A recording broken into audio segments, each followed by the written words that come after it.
Bismillahirrahmanirrahim. Assalamualaikum warahmatullahi wabarakatuh.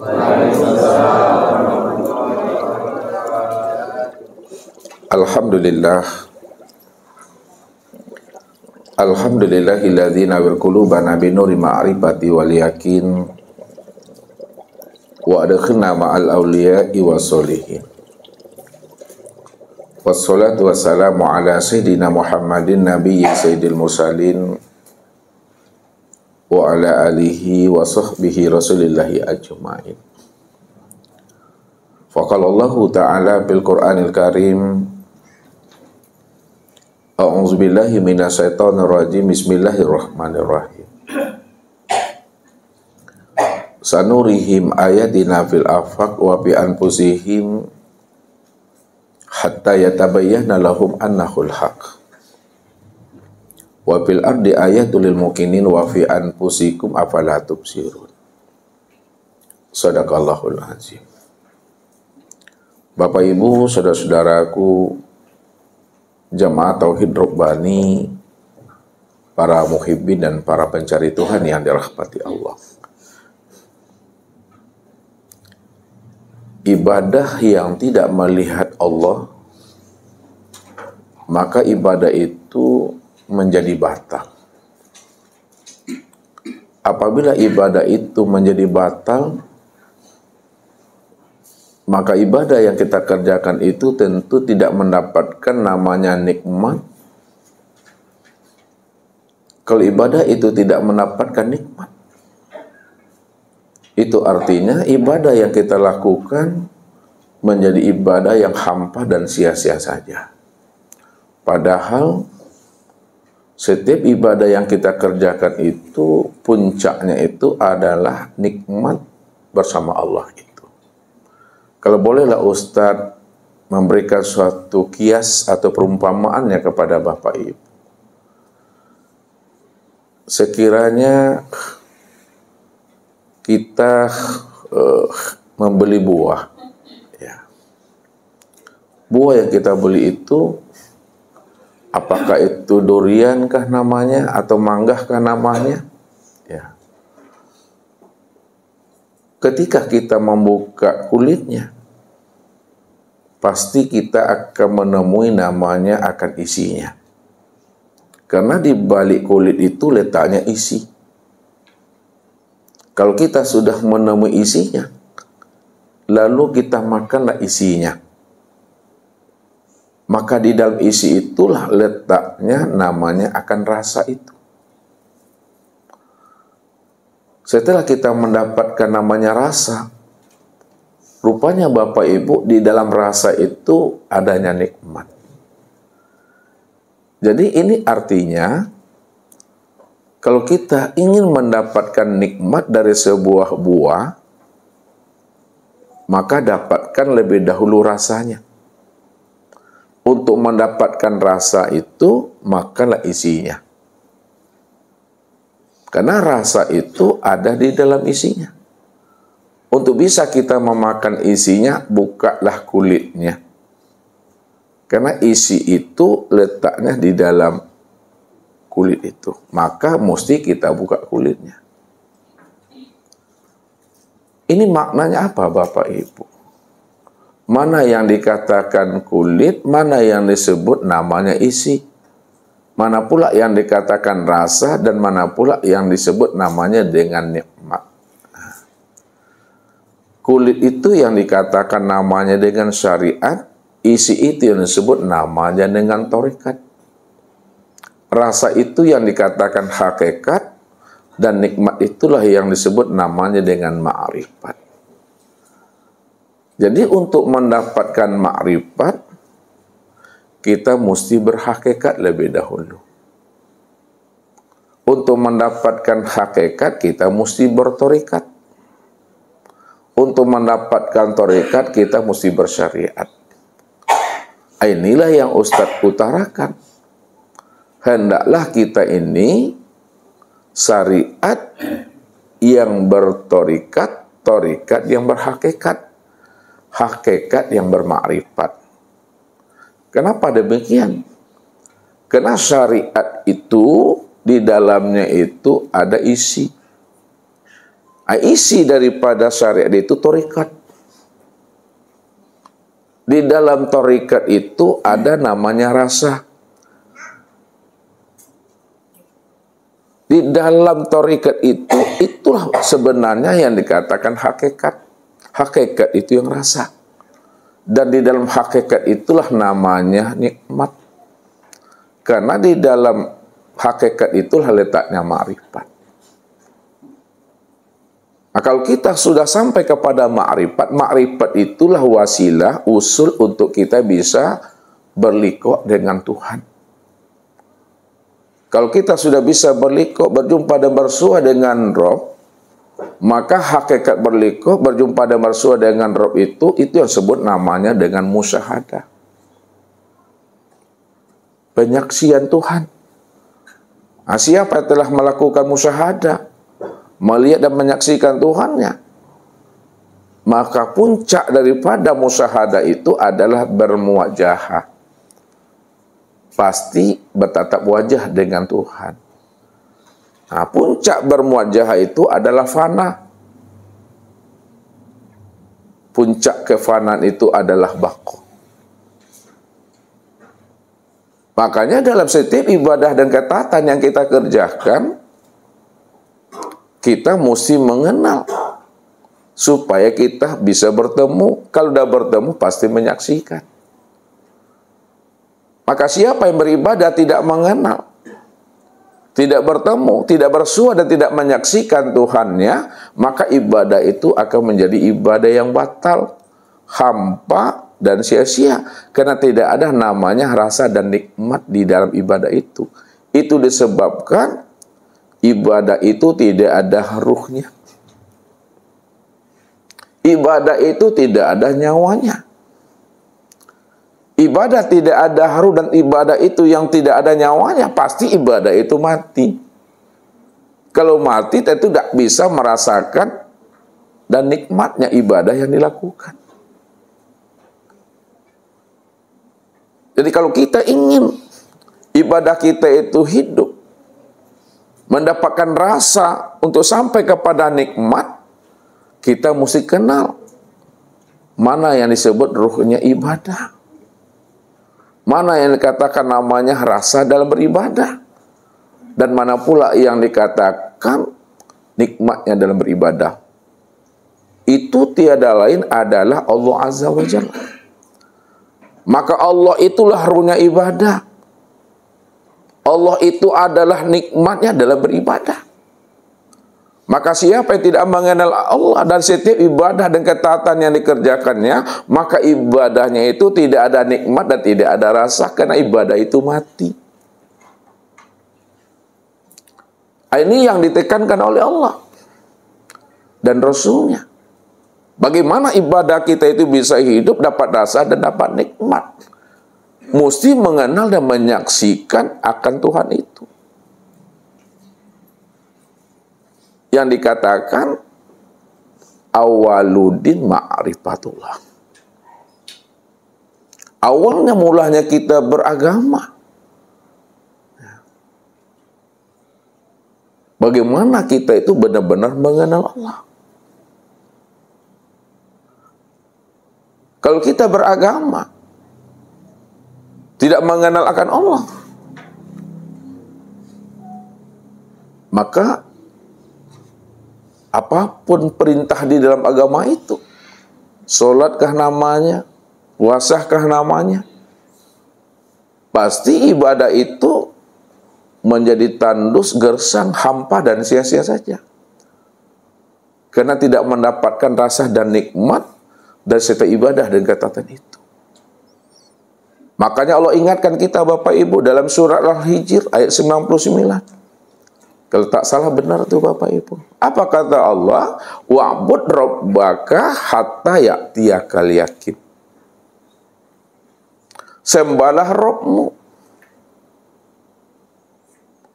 hatta ya'tiyakal yakin. Sehingga benar-benar terbit di dalam hatimu itu suatu keyakinan. Kalau kita beribadah kepada Allah, mesti dengan hati yang yakin. Maka hati yang yakin itu, kata Rasul, adalah al-imanu kullu. Hati yang yakin itu adalah iman yang sempurna. Kalaulah hati yang yakin itu, kata Nabi, iman yang sempurna, maka iman yang sempurna itu sebenarnya, kata Rasul, antu'minu bi ru'yatillah. Kamu benar-benar melihat dan menyaksikan Allah yang kamu sembah itu. Makanya seorang ulama arifin, Syekh Junaid, pernah ditanya oleh seseorang kepada dirinya, wahai Syekh, apakah engkau melihat Tuhan yang engkau sembah itu? Apa jawaban beliau? La na'budu rabbana lam yara. Kami tidak akan sembah Tuhan itu kalau Tuhan yang kami sembah itu belum kami lihat. Ini artinya menyembah Allah itu mesti puncaknya sampai kepada maqam musyahadah. Beribadah itu mesti sampai kepada puncak penyaksian Tuhan. Ini yang diingatkan Rasul kepada kita. Sebagaimana yang dijelaskan Allah dalam surat Al-Hijr tadi. Apa kata Rasul? Anta'budallah ka'annaka tarahu. Sembahlah olehmu Allah itu, sehingga kamu benar-benar menyaksikan Allah yang kamu ibadati itu. Kalau kamu tidak menyaksikan Allah yang kamu ibadati, apakah benar Allah yang kamu ingat? Atau yang kamu ingat itu adalah khayalanmu, imajinasimu, akal fikirmu, renunganmu? Kalau kamu menghayal terhadap diriku, maka khayalanmu itu bukanlah aku itu. Itu cuma akal fikirmu. Boleh jadi halusinasimu. Karena aku ini bukanlah konsep. Aku ini bukanlah huruf, tulisan, asma, dan kata-kata. Siapa yang mengatakan diriku ini adalah konsep, asma, huruf, tulisan, dan kata-kata, maka ialah orang yang tertipu sebenarnya. Makanya Allah katakan, wa minan nasi maya'budullaha ala harfin. Ada sebahagian daripada hambaku, dia mengaku kenal dengan diriku, mengaku dia menyembah dan ingat akan diriku, padahal yang disembahnya, yang diingatnya bukanlah diriku. Akan tetapi yang disembahnya dan yang diingatnya itu adalah lafaz Allah, huruf Allah, dan tulisan Allah. Padahal aku ini bukanlah berbentuk huruf, asma, tulisan, dan kata-kata. Makanya ingat, kata Rasul, man abdal asma dunal makna fahuwa kafir. Siapa yang menyembah nama, menyembah tulisan Allah, huruf Allah, lafaz Allah, huruf alif lam lam ha, itu yang dihadirkannya di dalam ingatan dan hatinya, itu yang dikhayal-khayalkannya, itu yang digambar-gambarkannya, itu yang ditiliknya ke dalam hati dan pikirannya. Berarti dia telah menjadikan asma dan tulisan Allah itu menjadi berhala dalam pikiran hatinya. Maka ibadah yang dia lakukan sepanjang hidupnya itu ibadah yang batal tuh. Ibadah yang penuh dengan imajinasi dan khayalan. Maka selama dia beribadah, selama dia melakukan ketaatan, maka ibadah dan ketaatannya tidak mengenal Allah, yang tidak berjumpa dan menyaksikan Allah, maka ibadah itu menjadi ibadah yang hampa, sia-sia. Itu yang sebut namanya ibadah yang batal. Wahum yahsabuna annahum yuhsinuna sun'a. Mereka cuma mengira-ngira saja, menganggap bahwa dirinya telah melakukan ibadah dan ketaatan yang terbaik. Padahal kata Allah, mereka sudah tertipu dengan dirinya dan amalnya serta ilmunya. Maka siapa yang tidak mengenal aku dengan pengenalan sempurna, maka selama itulah dia beribadah baru dalam pandangan dirinya, belum dalam pandangan diriku, Tuhan. Kalau dia beribadah bukan dalam pandangan Allah, bukan dalam bentuk penilaian Allah, bukan dalam bentuk pengakuan Tuhan kepada dirinya, maka ibadah yang dia kerjakan itu, inilah ibadah yang dikatakan rutinitas. Ibadah ritual saja. Dia hanya mengerjakan perbuatan sholat. Perbuatan sholat itu aqwalun wa af'alun muftatahatun bitakbiri wa muhtatamatun bitaslim. Yang dikatakan perbuatan sholat, beberapa ucapan dan perbuatan yang diawali dengan takbir dan diakhiri dengan salam, tanpa dan terlihat dengan nyata berdiri, ruku, iktidal, sujud dan duduk. Itu perbuatan sholat dan belum dikatakan sholat. Maka yang dikatakan sholat itu adalah ingat. Itulah hakikat sholat itu. Wa aqimis sholata li zikri. Dirikanlah sholat itu untuk mengingat aku. Jadi sholat yang tidak mengingat Allah, walaupun perbuatannya sholat, berdiri, ruku, i'tidal, sujud dan duduk, kalau dia tidak ingat Allah, tidak ingat aku, kata Allah, itu namanya sholat yang mabuk. Sholat yang mabuk, apa kata Allah? La taqrabus sholat wa antum sukara. Jangan kamu dekati sholat, jangan kamu hampiri sholat, jangan kamu dirikan sholat kalau kamu dalam keadaan mabuk. Mabuk bukan karena minuman keras, tapi mabuk karena dia tidak mengenal akan Rabb-Nya. Mabuk karena dia tidak mengenal Tuhannya. Mabuk karena dia belum berjumpa, bersua, bertatap wajah dengan Rabb-Nya. Maka orang yang tidak bertatap wajah dengan Rabb-Nya, dalam satu wujud, satu rahasia pada diri, itulah sholat yang mabuk. Atau dikatakan Allah, sholat yang fawailul lil musallin itu. Sholat yang tidak sadar siapa sebenarnya yang berdiri itu. Yang tidak sadar siapa sebenarnya yang ruku, yang i'tidal, sujud dan duduk itu. Di siapa yang mendirikan sholat?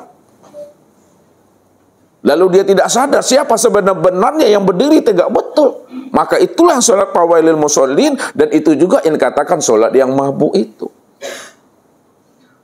Maka ibadahnya menjadi hampa dan sia-sia sepanjang hayat di kandung badan. Makanya Rasul katakan, anta'budallah ka'annaka tarahu. Sembah olehmu Allah itu benar-benar kamu sebenarnya Allah yang kamu sembah itu benar-benar kamu lihat, benar-benar kamu saksikan. Inilah yang dikatakan ibadah itu baru dikatakan ibadah yang ingat apabila dia telah menyaksikan Tuhan. Karena syarat ingat itu menyaksikan Tuhan. Kalau dia tidak menyaksikan Tuhan, tidak akan pernah bisa ingat Tuhan. Maka supaya bisa ingat Tuhan, mesti menyaksikan Tuhan. Syarat untuk menyaksikan Tuhan, mesti berjumpa dulu dengan Tuhan. Syarat untuk berjumpa tentu kenal dulu dengan Tuhan. Untuk kenal Tuhan, wajib kita ini keluar daripada diri kita.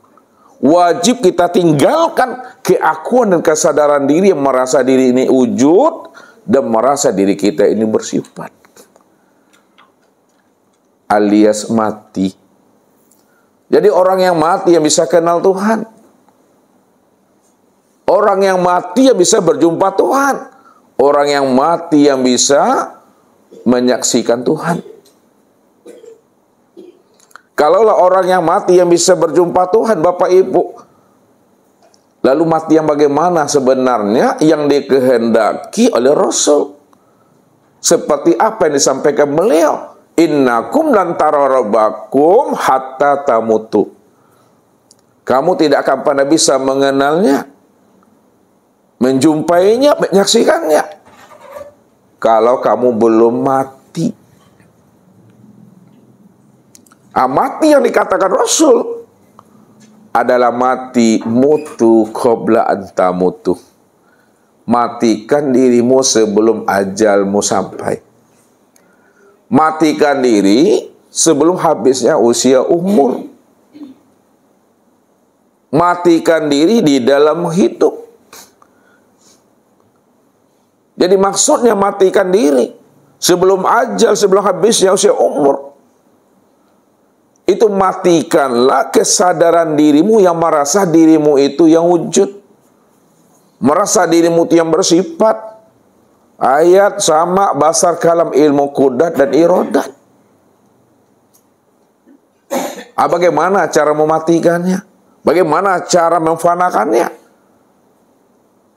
Kalau kita selama ini merasa wujud dan merasa bersifat, karena itu adalah hak Allah, maka serahkan kembali hak Allah itu seutuhnya. Serahkan kembali hak Allah itu sebelum datangnya ajal. Bagaimana cara memulangkan, menyerahkan, mengembalikan hak Allah sebelum ajal datang di waktu hidup di alam dunia ini? Inilah yang mesti kita itikadkan di dalam hati kita.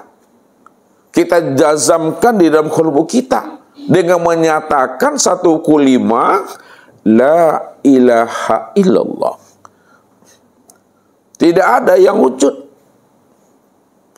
melainkan yang wujud hanya Engkau, ya Allah.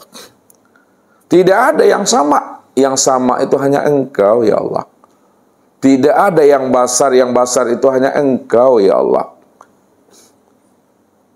Tidak ada yang kalam, ilmu, kudat, dan irodat, dan hayat, melainkan yang kalam, ilmu, kudat, irodat, dan hayat itu hanya Engkau, ya Allah.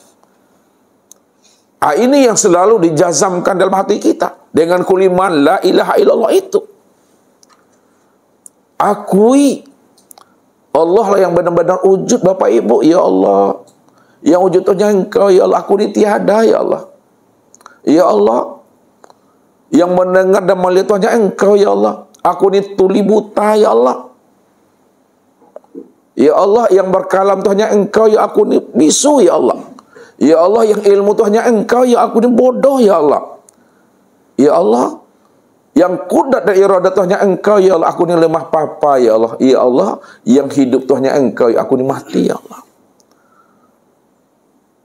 Setelah ada kesadaran Tuhan hidup pada diri ini, memang Tuhan yang sadar dirinya yang wujud, innani anallah. Memang dia cuma yang wujud, dia cuma yang bersifat. Kita ini tidak pernah ada sama sekali. Sejak dahulunya, sekarang, dan yang akan datang, kita tidak pernah ada. Maka ketika itu Bapak Ibu telah memulangkan dan mengembalikan hak Allah itu di waktu hidup sebelum datangnya ajal itu. Maka jangan merasa ada juga lagi. Jangan merasa bersifat juga lagi. Cukuplah yang bersifat itu hanya Allah. Cukuplah yang wujud itu hanya Allah. Allah lah yang wujud, Allah yang bersifat sejak dahulunya, sekarang, dan yang akan datang. Kalau dah paham kita seperti itu, Bapak Ibu, telah ada kesadaran Tuhan seperti itu, yang disebut namanya puncak Sidratul Muntaha, puncak kesadaran yang tertinggi. Hanya Allah cuma yang wujud. Allah cuma yang bersifat. Pada saat itu Bapak Ibu sudah menyaksikan Allah, itu namanya. Menyaksikan Allah cukup sekali ketika Bapak Ibu sudah mengenal akan dirinya. Disitulah rahasianya. Man arafa nafsahu bil mauti faqad arafa rabbahu bil hayati. Siapa yang kenal dirinya, sadar dirinya bahwa dirinya itu mati, disitulah dia kenal dan sadar sesadar-sadarnya yang hidup itu hanya Allah. Man arafa rabbahu fasadal jasad. Siapa yang telah kenal Tuhannya, hanya Allah yang wujud, Allah yang hayat, Allah yang sama basar kalam ilmu qudrat dan iradat, fasadal jasad. Maka ketika itu karam binasa dirinya, hancur dirinya, fanah dirinya. Bagaimana karam dan fananya dirinya? Karam wujudnya di dalam wujudnya Allah. Kenapa dikatakan karam wujudnya ke dalam wujudnya Allah? Karena ketika dia belum menyadari Allah yang wujud, di situ dia mengaku diri yang wujud. Pada saat dia sadar bahwa dirinya tidak wujud, maka disitulah dia memulangkan dirinya kepada Allah. Yang wujudnya Engkau ya Allah. Maka disitulah letak rahasia fana itu. Fanakanlah wujudmu ke dalam wujudnya Allah. Jangan kamu merasa wujud, yang wujud itu hanya Allah. Sudah karam diri kita. Sudah fana diri kita, sudah lebur diri kita. Maka ketika diri kita Bapak Ibu telah tiada, maka kesempurnaan tiada itu ada. Kesempurnaan tiada itu wujud. Kalaulah kesempurnaan tiada itu adalah wujud, kesempurnaan tiada itu adalah ada, maka yang sebenar wujud dan sebenar ada itu hanya Dia, Allah itu. Kesempurnaan mati itu hidup. Kalaulah kesempurnaan mati itu hidup, maka yang hidup itu hanya Allah. Kesempurnaan buta itu ya melihat. Kalaulah kesempurnaan buta itu melihat, maka yang sebenar melihat itu ya Allah.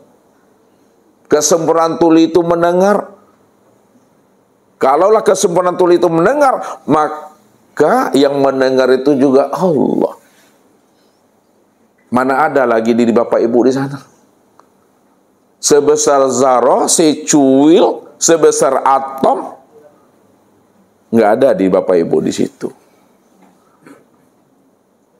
Jadi selama ini kalau kita mengatakan diri kita ada, karena kita belum mengenal diri kita. Karena kita belum ada kesadaran Tuhan pada diri. Tapi setelah kita mengenal diri dan telah ada kesadaran Tuhan pada diri, maka disitulah kita memulangkan hak Allah itu kembali. Sehingga kita tidak lagi dikatakan merampok hak Allah. Makanya apabila kita tidak mau memulangkan hak Allah, setelah kita mengakui dan menyadari diri kita ini tidak ada sebenarnya, lalu kita tidak mau memulangkan hak Allah, maka sholat yang kita lakukan itu, sholat yang kita tunaikan itu, dan sholat yang kita dirikan itu adalah sholat yang tidak pernah mampu mencegah perbuatan keji dan mungkar itu. Ini yang dikatakan Rasul. Man sholat sholatan falam ta'murhu bil ma'ruf walam tanhahu anil fahsya'i wal munkar lam yazdad biha minallah illa bu'da. Siapa yang sholat, sholatnya tidak mampu mengajak dirinya kepada yang ma'ruf, dan sholatnya tidak mampu mencegah perbuatan keji dan mungkar, lam yazdad biha minallah illa bu'da. Maka sholatnya itu bukan bertambah dekat dengan Tuhannya, bahkan sholatnya bertambah jauh.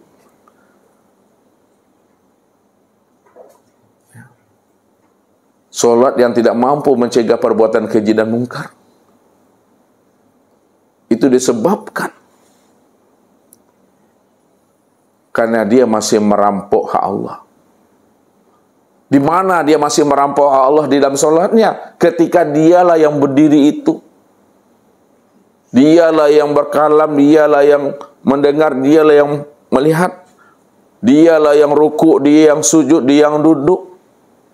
Ketika dia merasa ujud dan bersifat di situ, maka disitulah dia masih merampok hak Allah, maka sholatnya tidak mencegah perbuatan keji dan mungkar.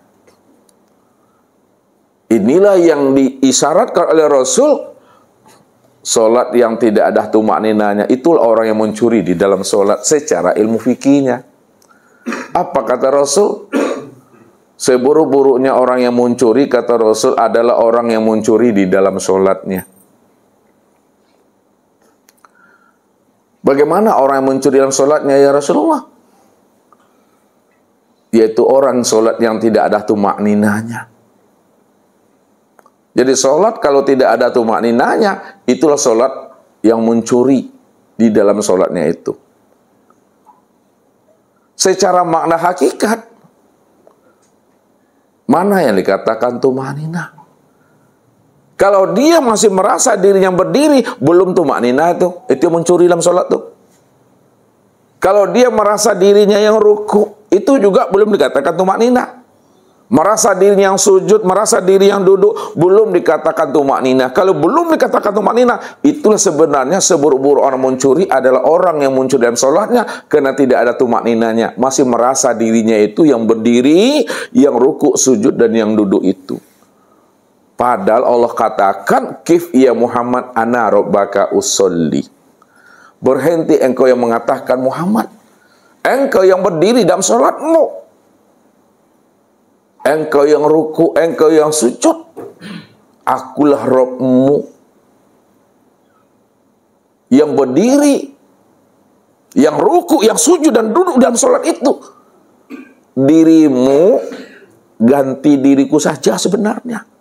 Dirimu itu adalah bayangan saja untuk memandang akan diriku. Akulah sebenarnya wujud bayang-bayang itu.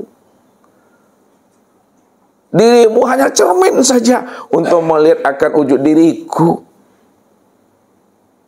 Maka bayang-bayang di dalam cermin tidak memberi bekas Bapak Ibu. Maka di dalam sholat, dalam beribadah, yang kita cari itu bukan bayang-bayangnya. Yang kita cari itu orangnya. Mungkinkah Bapak Ibu ada bayang-bayang di dalam cermin kalau tidak ada orang yang bercermin? Tak mungkin. Tak mungkin pula berpisah orang yang bercermin dengan bayang-bayang di dalam cermin. Maka kita ini yang dikatakan hamba, yang disebut namanya Muhammad, itu hanya bayang-bayang. Muhammad tuh bayang-bayang aku. Aku sebenarnya wujud bayang-bayang itu. Maka untuk melihat aku, lihatlah kepada bayang-bayangku. Bayang-bayangku itulah isyarat. Bayang-bayangku itulah isyarat. Bukti dan dalil akan kewujudan nyatanya akan diriku, Tuhan. Jadi yang kita cari, yang punya bayang-bayang itu siapa?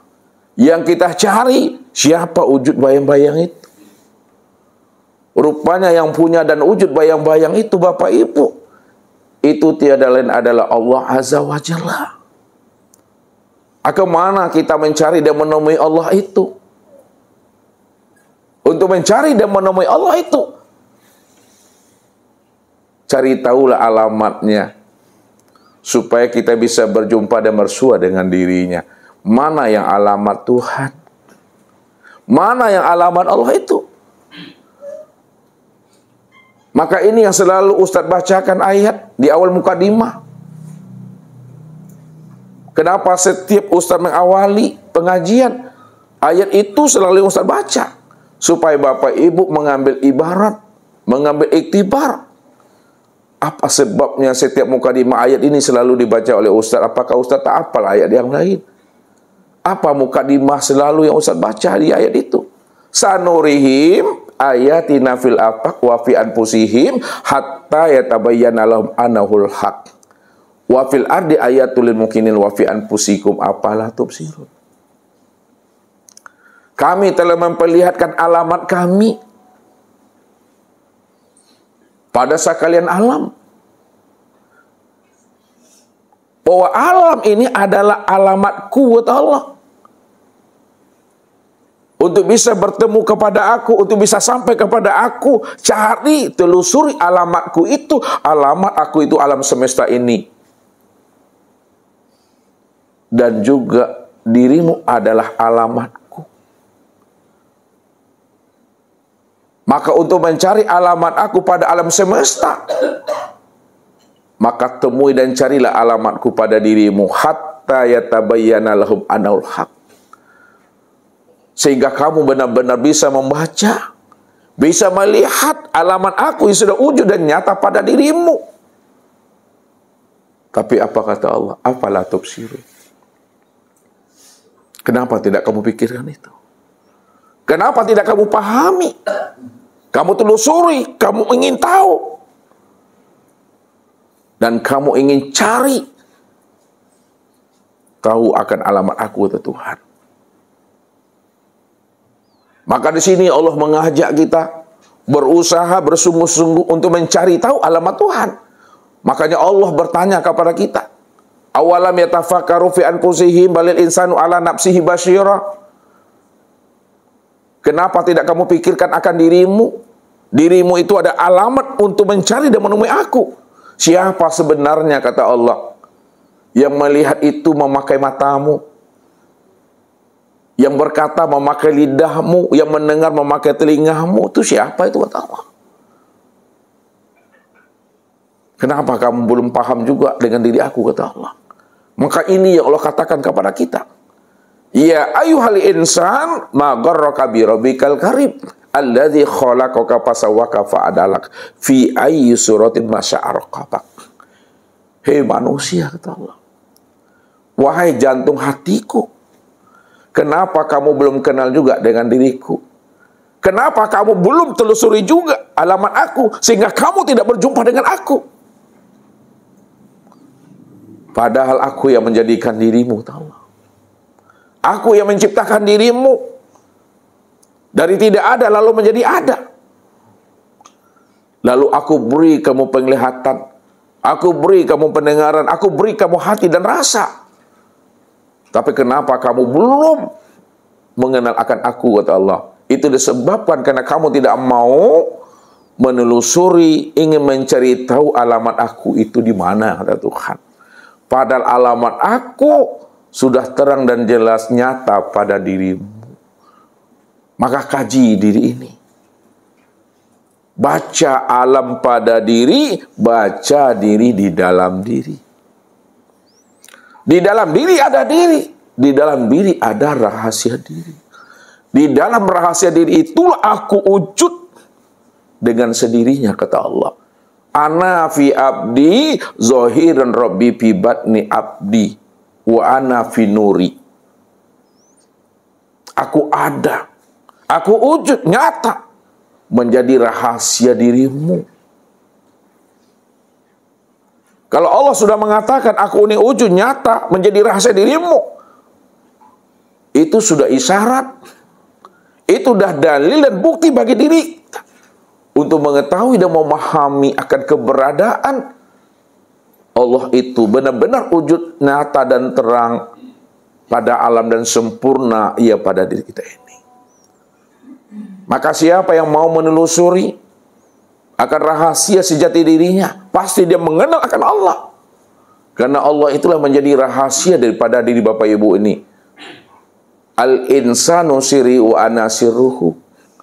Insan itu diriku, insan itu rahasiaku, insan itu adalah wujudku, wa ana sirruhu. Aku rahasianya, akulah wujudnya, akulah sejati dirinya kata Tuhan. Rupanya mencari dan menemui Tuhan itu tak perlu jauh Bapak Ibu. Tak perlu pula payah dan susah-susah Bapak Ibu. Tak perlu bertahun-tahun mencari dan menemui Tuhan itu. Karena Tuhan yang kita cari selama ini sulit kita mencarinya, sulit kita menemuinya. Karena kita mencari Tuhan itu selalu di luar diri. Dicari-cari Tuhan itu di dalam hutan belantara, di dalam gua, dalam bukit, dalam lautan. Maka takkan pernah Bapak Ibu berjumpa dan bersua dengan Tuhan itu. Tapi siapa yang mau menyenter, menilai dan ikrok ke dalam dirinya, insya Allah Bapak Ibu, rupanya Tuhan yang kita cari itu sudah nyata pada diri sendiri. Cuma kita tertutup, kita terhijab dengan keakuan dan kesadaran diri yang merasa diri kita ini wujud dan bersifat. Makanya kalau Bapak Ibu ingin kenal Allah, ingin berjumpa Allah, Bapak Ibu wajib berhenti jadi orang. Le namu berhenti jadi orang. Alai alhamdulillah. Kalau le berhenti, namu berhenti jadi orang, leka bersobok dengan Tuhan. Untuk lebih paham dan lebih jelasnya Bapak Ibu, supaya Bapak Ibu lepas kehambaannya, berhenti jadi orang. Tunggulah pesan-pesan berikut ini.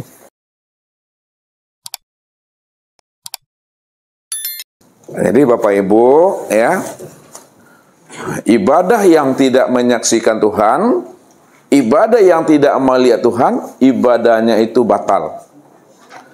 Ibadahnya itu tak sah.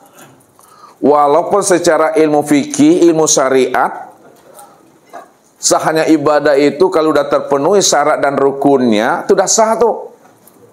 Secara ilmu fikih. Tapi memahami sahnya ibadah itu tidak cukup terpenuhi syarat dan rukunnya saja. Mesti penyaksian kepada Allah, mesti musyahadah. Ini yang dikatakan oleh Rasul. Anta budallah ka'annaka tarahu. Kalau kamu beribadah kepada Allah, mestinya Allah itu sudah kamu saksikan. Allah itu kamu lihat. Kalau kamu tidak menyaksikan Tuhan,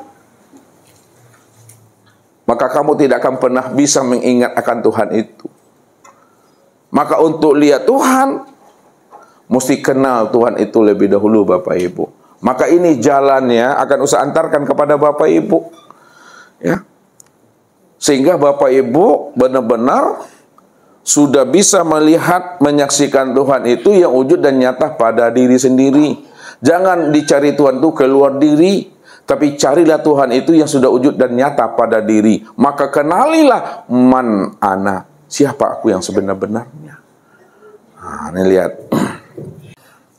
Man arafa nafsahu faqad arafa rabbahu.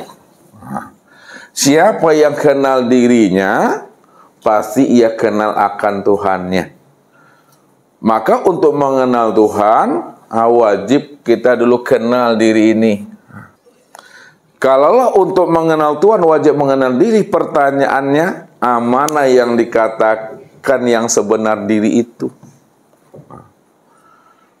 Yang dikatakan diri Bapak Ibu itu yang mana? Sehingga Bapak Ibu, kalau sudah kenal dengan diri Bapak Ibu, pasti Bapak Ibu kenal akan Tuhan.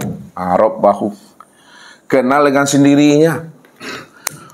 Berarti tak perlu mencari-carinya tuh. Kenal aja diri, pasti jumpa dengan dirinya. Sama Bapak Ibu, ya. Perlukah Bapak Ibu belajar tentang mesin? Perlu belajar mesin? Nah, kalau tak perlu, bagaimana caranya kita merasakan namanya mesin tuh? Makan sila garam tuh.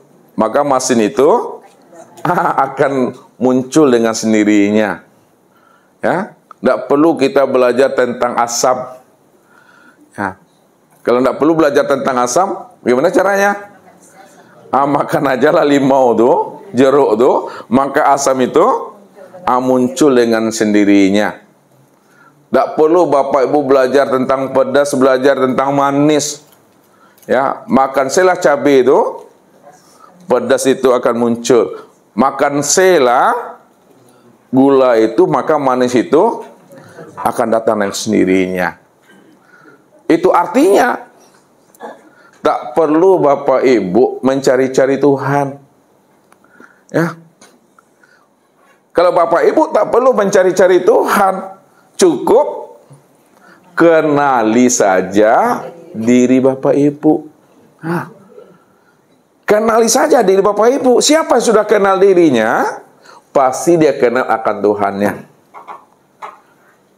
Yang menjadi pertanyaannya, mana yang diri Bapak Ibu? Yang dikatakan diri Bapak Ibu itu, yang sebenarnya diri Bapak Ibu, ini yang dikatakan namanya dengan hayat. Hayat. Apa arti hayat itu Bapak Ibu? Hidup. Rupanya si hayat itu yang diri Bapak Ibu, yang hidup. Hayat itu baru sebutan kata, ucapan di bibir baru tuh. Kalaulah hayat itu sebutan kata, ucapan di bibir, mestinya setiap kalimat, setiap kata, setiap sebutan itu mesti jelas orangnya. Mana yang dikatakan hayat itu orangnya? Yang dikatakan hayat itu orangnya, ini yang disebut namanya dengan nyawa.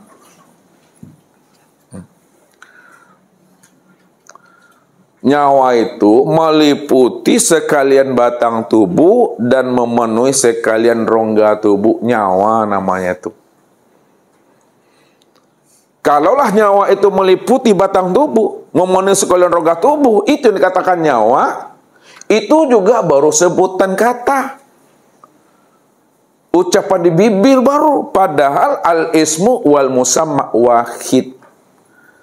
Nama dengan yang dinamai itu esa. Tak berpisah nama dengan orangnya. Tak berpisah nama dengan dirinya. Tak berpisah nama dengan wujudnya. Disebut spidol, ini orangnya. Ini dirinya, ini wujudnya. Disebut mik, ini orangnya, ini wujudnya, ini miknya. Disebut namanya nyawa, yang mana orangnya. Makanya yang dikatakan nyawa itu orangnya yang mana? Yang dikatakan nyawa itu orangnya, inilah yang disebut namanya dengan napas. Yang keluar masuk, yang turun naik melalui hidung, itu napas. Itu orangnya itu. Orang daripadanya nyawa. Diri daripada nyawa, itu yang napas tuh. Nah, kalau Bapak Ibu udah sampai pemahamannya bahwa nyawa itu orangnya adalah napas, yang turun naik, yang keluar masuk melalui hidung. Napas ini juga baru sebutan tuh. Hanya ucapan kata-kata baru. Mana napas itu yang disebut orangnya yang mana? Yang dikatakan napas itu Bapak Ibu, inilah yang disebut namanya dengan ruh. Ruh inilah orangnya nih. Makanya ketika ruh itu turun naik, disebutlah namanya napas. Ketika ruh itu meliputi batang tubuh, memenuhi segala rongga tubuh, disebutlah namanya dengan nyawa. Nah, ketika ruh itu memberikan kehidupan, membuat mata ini bisa melihat, telinga bisa mendengar, mulut bisa berkata, batang tubuh ini bisa bergerak dan berbuat serta beraktivitas, disebutlah namanya dengan hayat tuh. Ada paham Bapak Ibu bahwa sebenar-benarnya yang dikatakan napas itu adalah ruh. Ruh itu juga sebutan baru tuh. Ruh itu baru ucapan mulut, ucapan kata-kata. Siapa ruh yang sebenarnya? Mana orangnya? Makanya Allah mengajak kita ini berpikir. Awalam yatafakkaru fi anfusihim balil insanu ala nafsi basira. Wa'lamu anna fikum Rasulullah. Qad ja'akum rasulun min anfusikum. Kenapa tidak kamu pikirkan dirimu? Siapa yang membuat kamu itu bisa melihat, bisa mendengar, bisa berkata, dan bisa hidup? Ingat kata Allah, bahwa di dalam dirimu telah ada Rasul Allah. Dan telah datang Rasul Allah kepada dirimu, berasal dari dalam dirimu sendiri. Yang dikatakan Rasul Allah. utusan Allah pada diri Bapak Ibu. Itu yang disebut namanya ruh. Ruh inilah yang dikatakan Rasul Allah. Ruh inilah yang dikatakan utusan Allah. Kalaulah ruh ini dikatakan utusan Allah, Rasul Allah, siapa ruh itu? Makanya Allah berkata kepada kita. Apa kata Allah? Wa yas'alunaka 'anir ruh quli ruh min amri rabbi. Apa kata Allah? Apabila mereka bertanya kepada engkau, hai Muhammad, mereka bertanya kepada engkau tentang ruh, katakan hai Muhammad, jawab hai Muhammad, bahwa ruh itu adalah urusan aku. Wa ma utitu minal ilmi ila qalilah. Tidak ada yang mampu memahami tentang urusan aku, tentang ruh, melainkan sedikit saja yang paham, sedikit saja yang tahu, sedikit saja yang mengerti tentang ruh itu. Sedikit itu maksudnya Bapak Ibu. Sedikit yang diberitahu oleh Allah dan sedikit pula orang yang tahu. Jadi orang yang tahu tentang ruh itu karena sedikit yang diberitahukan Allah kepada dirinya. Kalau sedikit Allah berikan kepada Bapak Ibu, itu banyak menurut kita tuh. Kalau banyak menurut kita, sedikit menurut Allah. Belum sampai seiprit namanya itu. Nah, tapi kalau Allah bilang banyak kepada kita, ya, ada hilang dari Bapak Ibu tuh, tengangu aku. Kelu lidah nggak bisa disebut lagi tuh. Sedikit saja ada banyak menurut kita tuh. Apalagi kalau Allah bilang banyak, kelu lidah nih dibuatnya tak bisa lagi itu. Tepana aku, diam aja lagi itu, ha? Mereka bertanya kepada engkau ya Muhammad tentang ruh. Katakan ya Muhammad, ruh itu urusan aku. Rupanya di balik kalimat ini, di balik makna itu ada makna yang tersiratnya. Makanya dikatakan Rasul, wa fi kulli ayatun zahrun wa batnun. Setiap ayat itu ada makna zohirnya dan juga ada makna batinnya. Makna zohirnya bahwa ruh itu urusan aku. Hak aku itu. Aku cuma yang tahu, aku cuma yang paham siapa ruh itu. Namun makna batinnya, makna hakikatnya, mereka bertanya kepada engkau hai Muhammad tentang ruh. Maka jawab hai Muhammad bahwa ruh itu tiada lain adalah aku itu.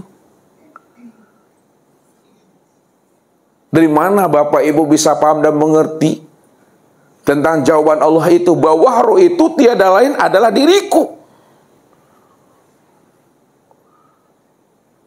Itu maknanya Bapak Ibu. Ruh itu dikatakan diriku karena ruh itu adalah sifatku. Nah, maka ruh itu adalah sifatku.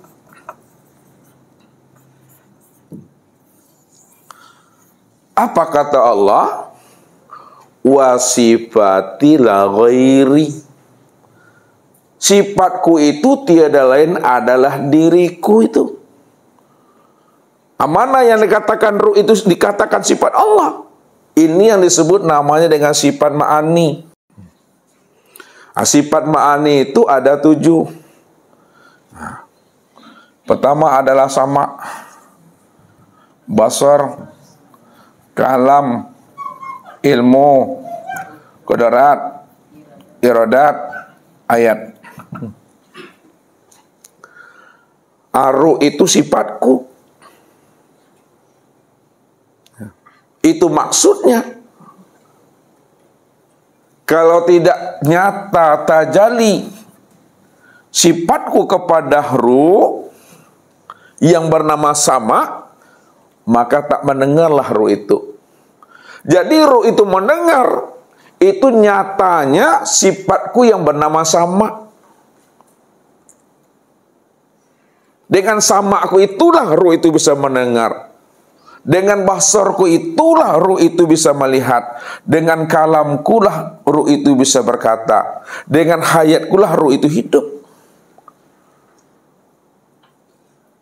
Kalaulah dengan samaku, basarku, kalamku, ruh itu bisa mendengar, melihat dan berkata.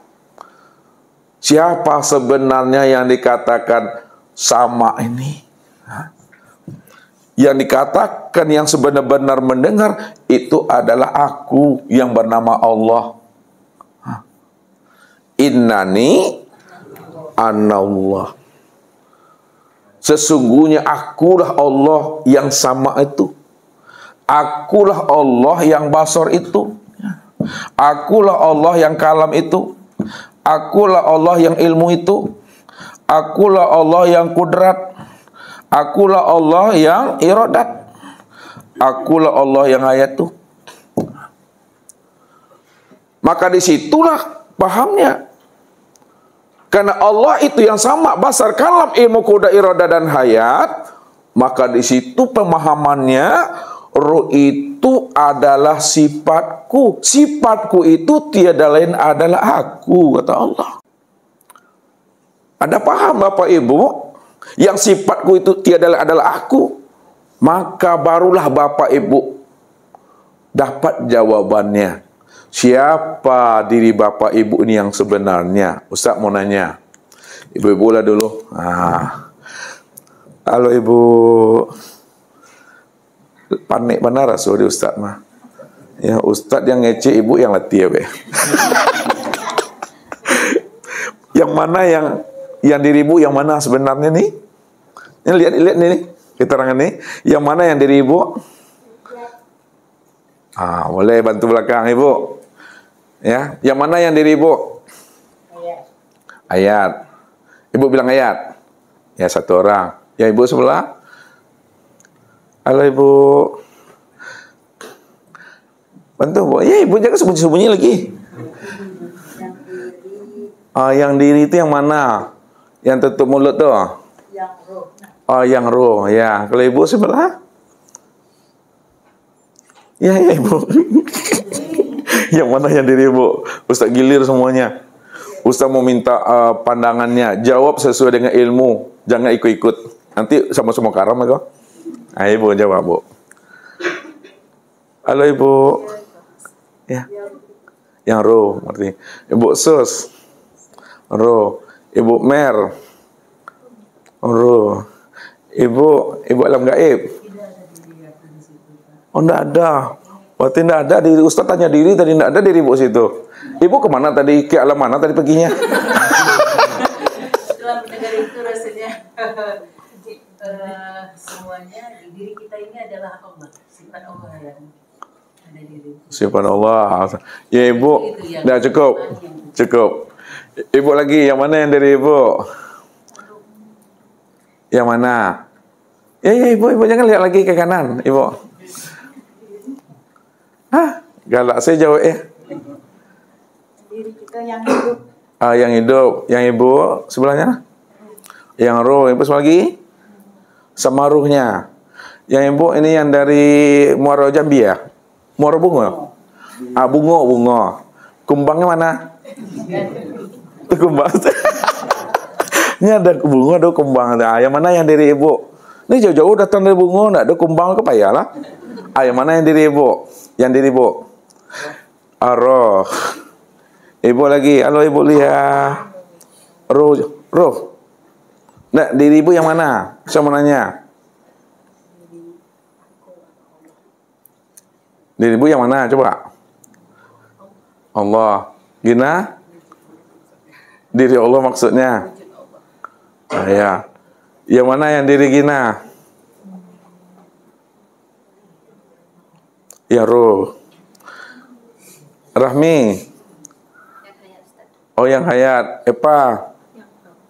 Yang aku. Aku. Ibu. Yang mana? Lanjut ke belakang lagi. Lupa. Oh lupa ya. Halo Ibu. Yang mana dari Ibu? Ustaz ibu-ibu dulu semuanya nih. Ya, Ibu. Belakang Ibu nih temannya Ibu sepregen.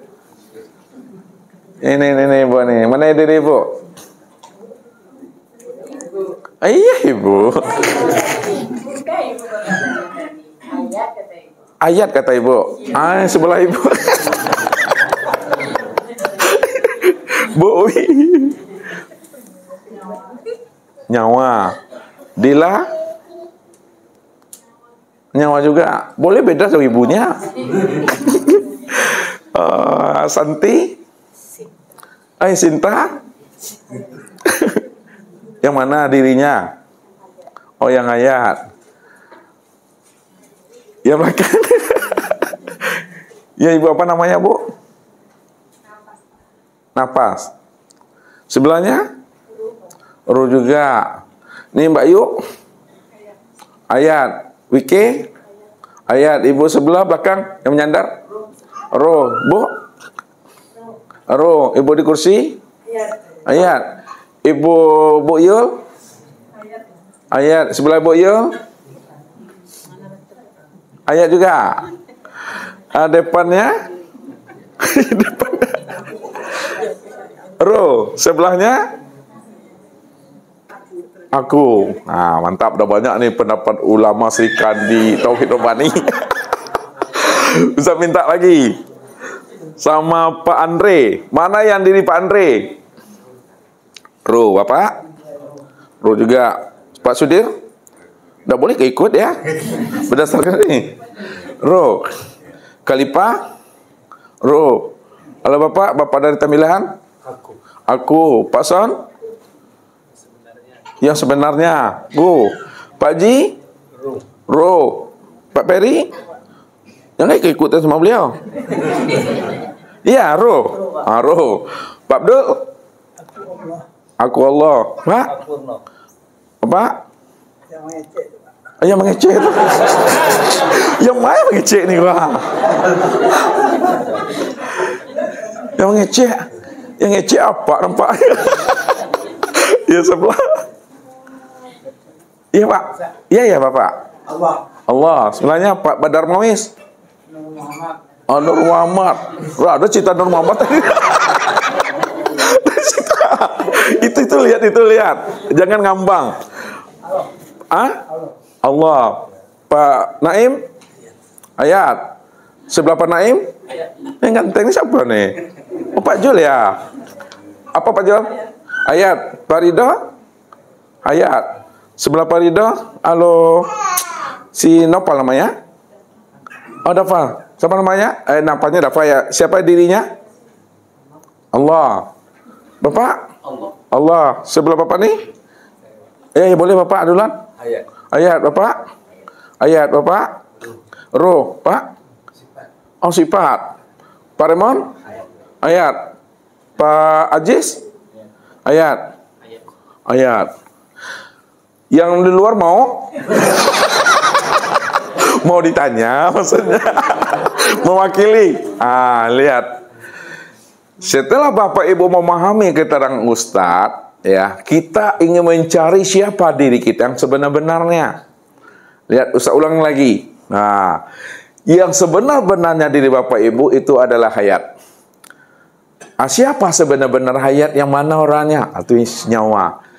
Mana yang sebenarnya nyawa? Itu napas. Mana yang sebenar napas? Itu adalah ruh. Mana yang sebenar ruh? Itu adalah sifat. Mana yang sebenar sifat? Itu adalah aku. Dari kesimpulan ini Bapak Ibu udah diambil nih dari tanazul, lalu tarki kembali di patri dia. Mana yang sebenar-benarnya diri Bapak Ibu ini? Aku yang mana nih? Aku Allah. Ya sendiri. Yang Bapak jawabnya mana? Hah? Ustaz belum ada cerita insan lagi. Singkatnya Bapak Ibu, yang sebenar-benarnya dari Bapak Ibu itu yang Allah tuh. Ya. Makanya Allah katakan, innani anallah. Aku ini adalah Allah. La ilaha illah ana. Tidak ada yang wujud, tidak ada yang bersifat, tidak ada yang awal, akhir, zahir dan batin melainkan yang wujud dan bersifat awal, akhir, zahir dan batin itu cuma aku, kata Allah. Rupanya diri Bapak Ibu ini itu yang diri yang sejati. Diri seakmal diri, diri sejati diri. Diri seakmal diri, sejati diri, diri sejati itu adalah Allah. Kenapa diri yang sejati itu adalah Allah? Karena Allah cuma yang wujud semata-mata. Allah yang wujud secara mutlak. Maka wujud Allah itu adalah Esa. Disitulah Allah menjelaskan akan keesaan dan ketunggalan dirinya sebagai mutlak itu. Qul huwallahu ahad. Katakanlah bahwa Allah itu adalah ahad. Ahad itu tunggal. Ahad itu Esa. Esa itu satu, tiada berbilang. Hanya Dia semata-mata, tidak ada diri yang lain selain daripada dirinya. Nah, kalau tidak ada diri yang lain selain daripada dirinya, maka segala yang wujud, segala yang nyata, segala yang terang, apapun bentuk dan rupanya, itulah kezohiran akan nyatanya wujud dirinya yang tunggal itu. Maka jangan disandingkan Allah, jangan diperumpamakan Allah, jangan dimisal-misalkan Allah, jangan digambar-gambarkan Allah dengan sesuatu yang tidak pernah ada. Bagaimana mungkin Bapak Ibu menyandingkan Allah dengan sesuatu yang tidak pernah ada? Bagaimana mungkin Bapak Ibu menyamanyamakan Allah, menyerupakan Allah, padahal tidak ada pembandingnya. Kalau Allah itu tunggal Esa, tiada berbilang, tidak ada pembandingnya. Maka segala yang wujud, apapun bentuk dan rupanya, itulah wujud nyatanya akan rupa diri Allah. Allah kan tidak berbentuk dan tidak berupa, Ustaz. Benar. Allah tidak berbentuk dan tidak berupa. Namun karena dirinya cuma yang tunggal dan Esa, tidak ada diri yang lain selain daripada dirinya, maka segala bentuk dan rupa itulah wujud nyatanya akan rupa dirinya. Ini yang iman tuh. Itu tidak bisa dirubah, diragu-ragukan, dibimbang-bimbangkan dengan kalam yang lain, dengan ucapan dan kata-kata yang lain.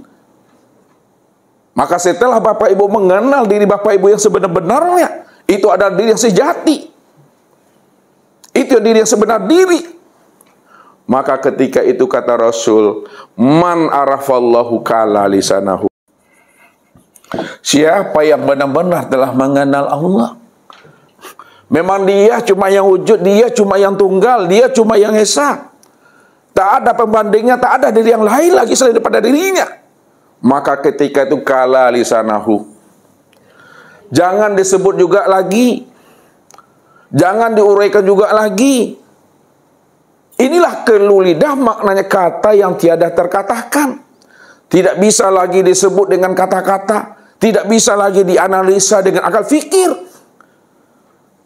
Cukup dipandang, dilihat, disaksikan, dirasakan, diam dan diimani. Jangan disebut juga lagi, apalagi ditunjuk-tunjuk. Ya, kalau Bapak Ibu sebut dan Bapak Ibu tunjuk, lain yang ditunjuk, lain yang disebut, lain yang disebut, lain pula orang yang ditunjuk. Makanya kalau orang sudah paham, sudah kenal dia, keluh lidah, tak bisa lagi Bapak Ibu menguraikannya. Tak bisa kita lagi menjabarkan dan menjelaskannya. Disitulah rahasianya. Kesempurnaan ma'rifat itu bukan di kata-kata.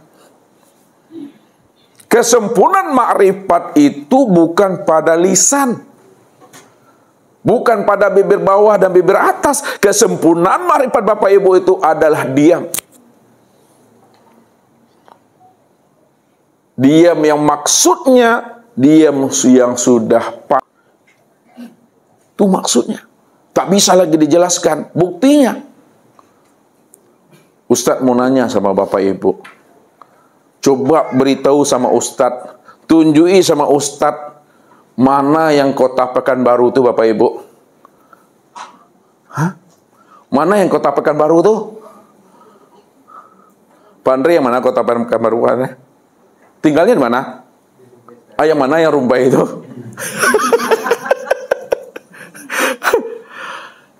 Jadi Bapak Ibu nggak bisa menjelaskan mana yang Kota Pekanbaru, mana yang Rumbai, mana yang Kampung Tengah, nggak bisa. Kalau dijelaskan dengan kata-kata, ditunjuk-tunjuk lagi, yang tertunjuk nanti macam-macam tuh. Jembatan lah, jalan lah, ya, ladang orang lah tersebut nanti itu. Terpaksa gini-gini lagi tuh. Kalau ingin tahu juga dalam pemahamannya, penjabarannya, ingin tahu kita Kota Pekanbaru, keluar kita dari Kota Pekanbaru ini. Baru kita tahu, tuh lihat saja lah, tapi jangan ditunjuk.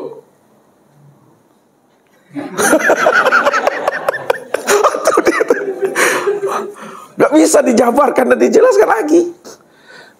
Itu makna yang sebenarnya.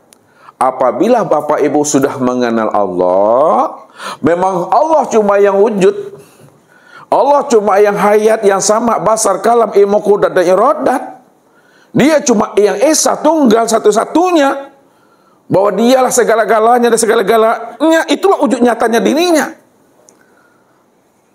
Maka tak bisa lagi disebut dan diuraikan Bapak Ibu. Cukup diam, dipahami, dirasakan, dan diimani saja di situ.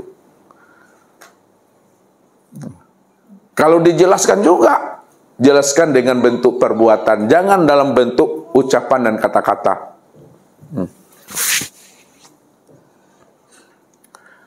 Dijelaskan, mana nih? Yang mana nih orangnya dia? Ustaz cuma gini aja. Agak payah Bapak Ibu tuh kan. Cukup dipahami, dirasakan, dan disadari, serta diimani saja Bapak Ibu. Ya. Dari dalam penyampaian kajinya Bapak Ibu, supaya orang bisa paham dan mengerti tentang Allah itu, maka diamkan akal, diamkan hati, diamkan perasaan. Kalau akal sudah diam, dah hening bening dia. Hati sudah diam, sudah hening bening dia. Perasaan sudah diam, hening bening. Maka di dalam keheningan dan kebeningan itulah benar-benar nyata Tuhan itu yang sebenar-benarnya. Makanya orang tua kita dahulu dalam menyampaikan kaji ini tidak banyak dia berucap dan berkata-kata. Cukup dipahami dan disadari apa yang dimaksud oleh beliau sebenarnya. Kalau dia mengajari anaknya ingin kenal Tuhan, duduk sini nak. Duduk. Setelah duduk di situ, diamkan akalmu, diamkan hatimu, diamkan perasaanmu, heningkan. Sudahkah kamu merasakan Tuhan? Sudahkah kamu lihat Tuhan? Sudah ayah. Mana yang Tuhan yang kamu rasakan? Nih yang turun naik, yang melihat, yang mendengar, yang bergerak, yang songgok nih. Itu dia. Nggak ditunjuk lagi. Nih yang duduk tuh. Yang hening tuh. Makanya ketika Bapak Ibu hening, diam, akan terasa turun naik tuh. Tuh yang turun naik itu yang hayat tuh. Yang bergerak tuh, itu yang nyawa tuh. Yang meliputi, yang keluar masuk, itu yang nafas tuh. Siapa nafas, itu yang ruh. Siapa ruh itu yang sifatku. Siapa yang sifatku itu aku itu Tuhan. Siapa yang aku itu ya Allah. Itu maksudnya. Kalau udah paham, rahasiakanlah diri Allah itu pada diri masing-masing. Jangan dikatakan Allah itu diri Bapak Ibu, jangan disebut diri Bapak Ibu itu Allah. Allah katakan Allah, diri Bapak Ibu katakanlah diri Bapak Ibu. Namun hakikatnya adalah esa, satu dia.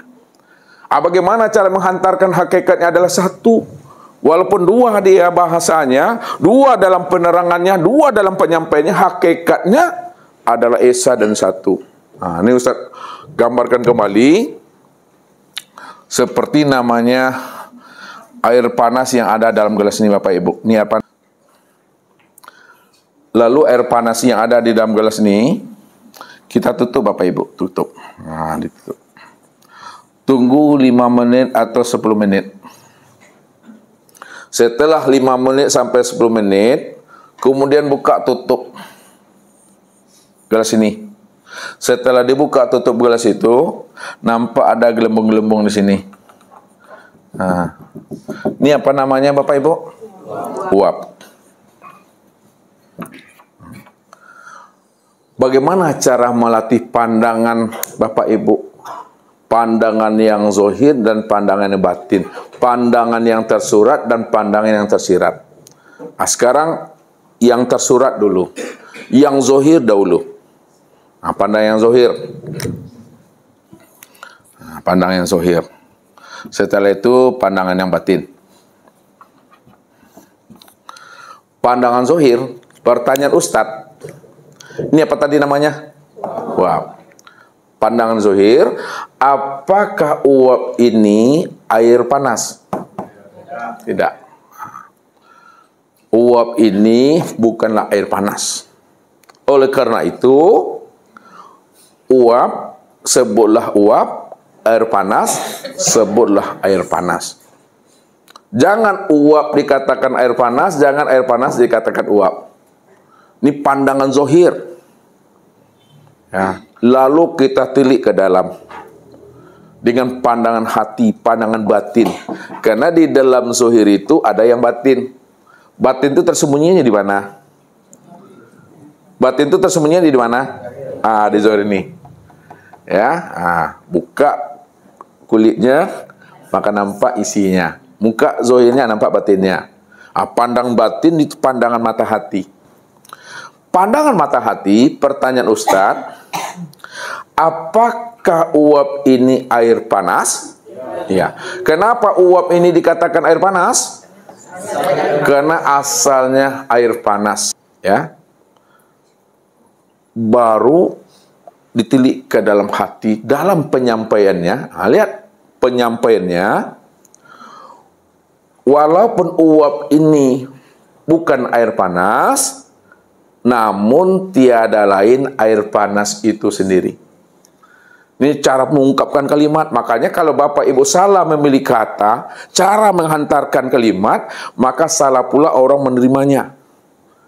Ya, uap ini bukan air panas, namun tiada lain air panas itu sendiri. Ya, itu cara menghantarkan kajinya. Ya, ya. Lalu apa makna yang sebenarnya dari kias ini? Kita berbicara tentang ruh ini. Ya. Karena orang yang tidak paham nanti, dia mengatakan ruh itu Allah. Sama nanti dengan Nasrani nanti. Allah itu ruh katanya. Karena dia tidak mampu membaca yang tersurat di balik yang tersirat. Maka dikatakannya ruh itu Allah. Lalu bagaimana meniliknya? Cara membuka pahamnya. Ya, ini pahami. Air panas ini Ustaz minta maaf sama Bapak Ibu lagi. Karena Allah itu kan tidak perlu sebenarnya dibuat perumpamaan. Ya, karena Allah itu bersifat itu bahasa ayatnya.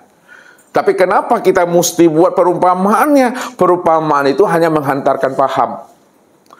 Untuk mendekatkan pemahaman Bapak Ibu. Supaya Bapak Ibu itu cepat memahami dan meresapi di dalam hati ini. Kita buatkan kiasnya.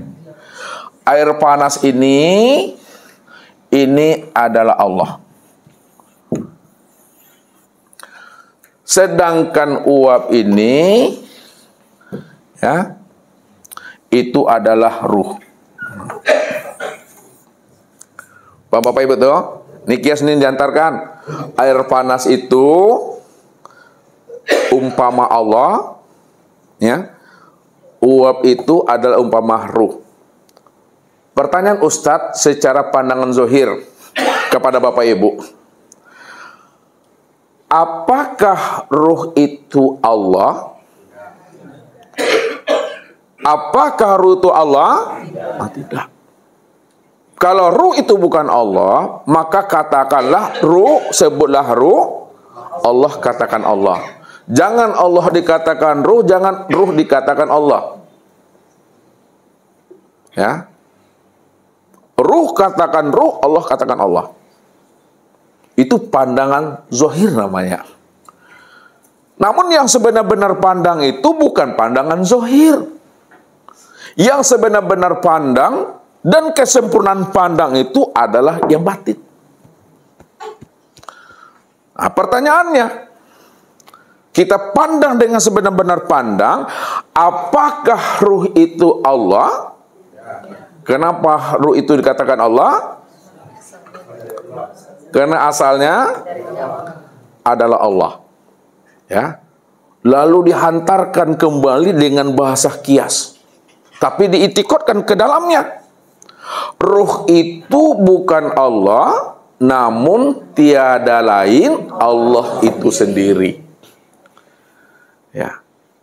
Ruh itu bukan Allah, akan tetapi tiada lain Allah itu sendiri. Esa itu Bapak Ibu.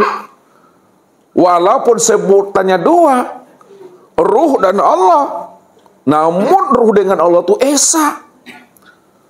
Jangan dipisahkan Allah dengan ruh. Jangan dipisahkan ruh dengan Allah. Sebutannya dua.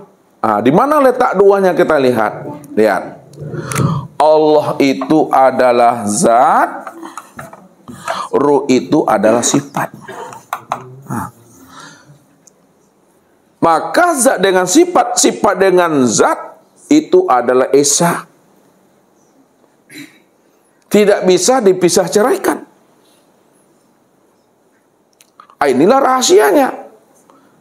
Bahwa sifat itu, yang ruh ini adalah sifat Allah, adalah sama, basar, kalam, ilmu, qudrat, iradat, dan hayat. Disitulah Allah mengatakan, wasifati la ghairi. Nih. Wasifati la ghairi. Sifatku itu tiada lain adalah aku, kata Allah.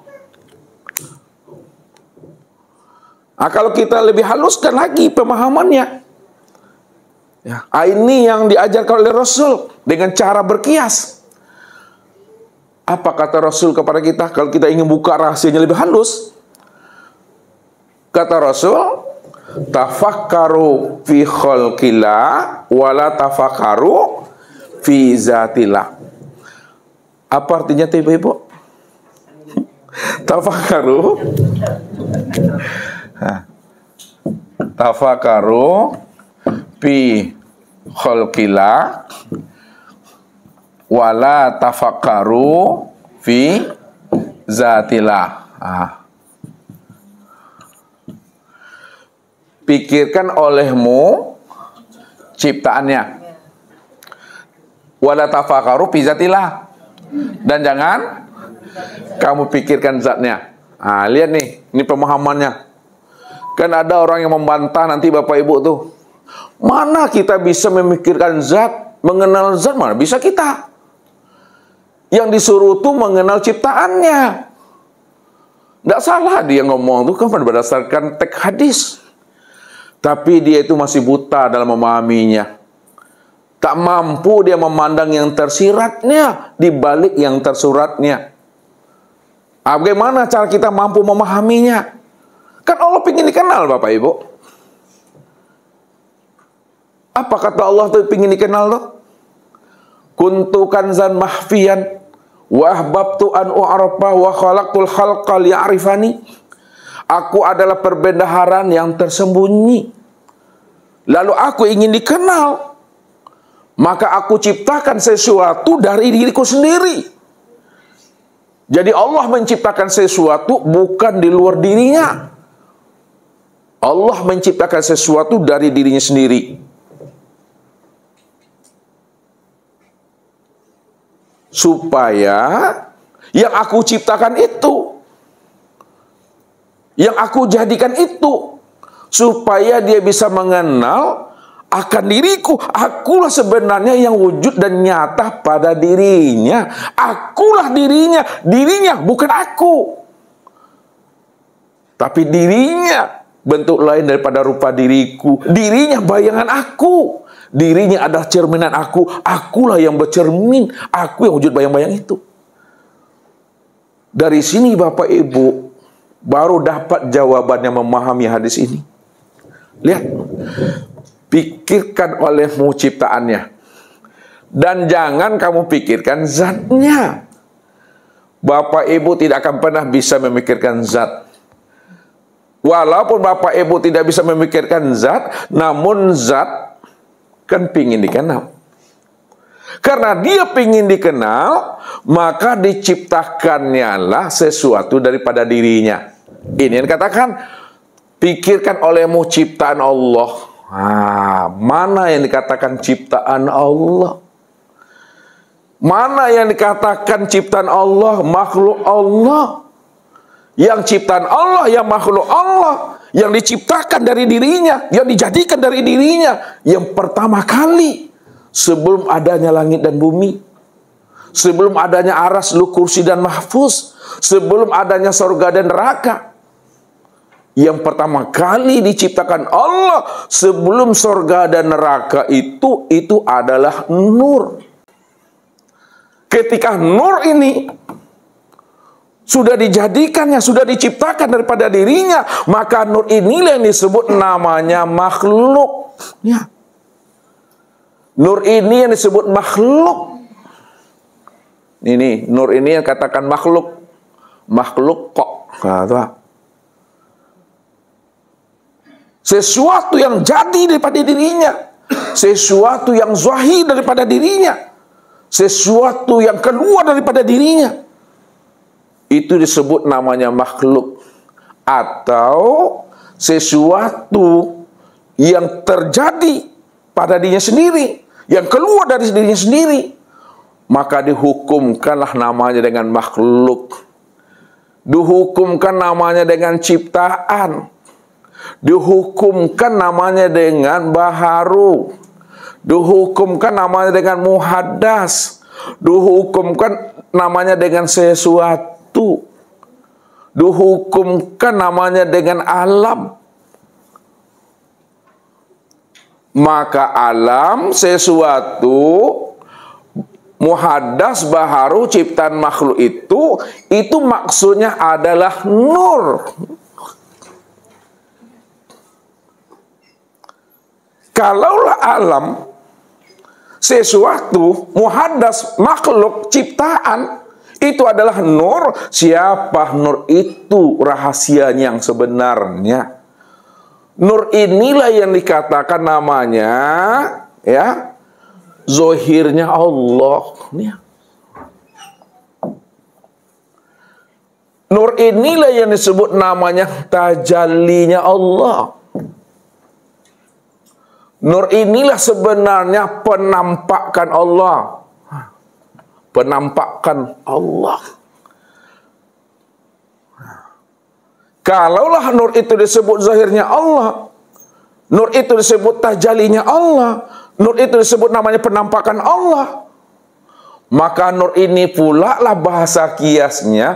Nur inilah cerminanku, cermin untuk memandang diriku. Nur inilah sebenarnya bayang-bayangku. Akulah wujud bayang-bayang itu. Dan nur ini pula lah yang dikatakan namanya. Karena dia adalah bayang-bayang, cermin, penampakan diri Allah, maka disebutlah nur ini dalam bahasa tauhidnya wujudullah. Itu dia. Nur inilah yang katakan wujudullah. Kenapa nur itu dikatakan wujudullah? Karena nur ini adalah zahirnya Allah. Kenapa nur ini disebut wujudullah? Karena nur ini disebut tajalinya Allah. Kenapa nur itu disebut wujudullah? Karena nur itu penampakan Allah. Nur itu cermin Allah. Nur itu bayang-bayang Allah. Atau bahasa lainnya, selain wujudullah, Maka nur ini juga lain sebut namanya Ainullah, itu nyatanya Allah. Maka dalam bahasa Al-Quran, karena nur itu wujudullah, Ainullah, tempat memandang wujud nyatanya diri Allah, karena bayang-bayang Allah, nur itu cermin untuk memandang wujud diri Allah. Maka apa kata Allah? Wa ja'alu lahu min ibadihi juz'an. Aku jadikan dia, sebenarnya dia itu bahagian daripada diriku. Bahagian daripada diriku, kata Allah. Kalau nur itu bahagian daripada diri Allah, bahagian daripada diri Allah itu tiada lain, Allah itu sendiri itu. Maka diumpamakanlah, dikiaskanlah, Allah inilah yang dikatakan maharuh. Nah, ini paham dah Bapak Ibu nih? Allah itu yang dikatakan maharuh. Kalau Allah itu dikatakan maharuh, maka sifatnya, sifat daripada maharu ini disebut namanya dengan ruh. Allah itu disebut maharu, sedangkan ruh itu sifatnya, maka disebutlah namanya ruh. Disitulah rahasianya bahwa ruh ini bahagian daripada diri maharuh. Kalaulah sifat itu ruh, dan ruh itu bahagian daripada maharu, maka bahagian daripada maharu itu tiada lain, maharu itu sendiri. Siapa maharu? Allah. Itu Esa Bapak Ibu. Mengesahkannya itu orang sulit untuk memahaminya dengan hati ini, karena dia tak paham mengesahkan, maka dikatakan kaji diri, kaji sesat. Kaji diri, kaji sesat. Padahal kaji diri itu wajib. Siapa diri yang sebenarnya? Ya Allah. Yang kita kaji itu diri Allah, karena Allah lah diri yang sebenar diri. Kalau dikatakan mengkaji diri adalah Allah, dan Allah mengkaji Allah itu sesat, maka dia sebenarnya lah yang tersesat, karena dia tidak mengenal diri yang sebenar diri itu yang sesungguhnya. Berarti dia telah menolak, telah mentalak Tuhan yang wujud dan nyata sempurna pada dirinya. Padahal Allah menyuruh kita kaji dirimu. Ya ayuhan nasu ubudu rabbakumul ladzi khalaqakum. Hei manusia, sembah Rabbmu yang menciptakan dirimu. Tuhan, mana yang menciptakan dirimu? Ya Allah. Mana yang diciptakan? Kalau Allah yang menciptakan dirimu, mana yang diciptakan Allah itu? Kaji asal usul mula pertama kali yang diciptakan Tuhan. Yang mula pertama kali diciptakan Tuhan, inilah nur. Nur itulah tiada lain, bahagian daripada dirinya, kenyataan dirinya, wujud dirinya. Ini yang Ustaz bilang tadi. Ketika Bapak Ibu lihat, ini biar mudah paham Bapak Ibu nih. Ustaz buat kotak ini, ya. Ini untuk mengantarkan paham tadi. Ya, lalu Ustaz buat nih. Apa yang nampak sama Bu Lia tuh? Titik apa tuh? Ibu Lia hanya mampu memandang titik hitam. Padahal yang putih ini lebih luas daripada titik ini. Kenapa titik hitam juga yang terpandang? Itulah membuat aku paning aku.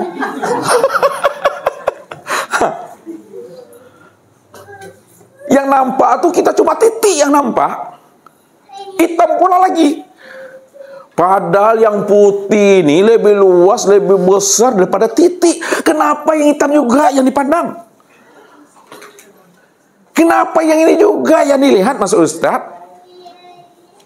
Padahal ini putih, ini banyak, yang hitam juga lah tuh. Itu maksudnya apa, Bapak Ibu? Kita hanya mampu memandang makhluknya. Ya, Kita hanya mampu memandang tajallinya.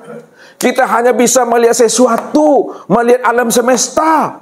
Bermacam-macam alam semesta dan sesuatu yang kita lihat. Tapi lupa kita memandang di balik alam semesta itu siapa sebenarnya. Itu Allah. Makanya Allah bilang, apa kata Allah tuh? Kulin zuru madza fis samawati wal ard. Kulin zuru maza fis samawati wal ard. Nah, tambah jeleknya tulisan ustaznya. Ustaz aja nggak nyaman melihatnya. Nah, apalagi Bapak Ibu. Tapi nggak apa-apa lah. Dengan rasa aja lah. Kulin zuru. Lihat olehmu. Perhatikan olehmu. Ino-inoi bahasa awaknya. Dirasa-rasoi itu. Apa yang diino-inoi, apa yang dirasa-rasoi, apa yang diperhatikan. Apa yang dilihat? Maza fis samawati wal ard.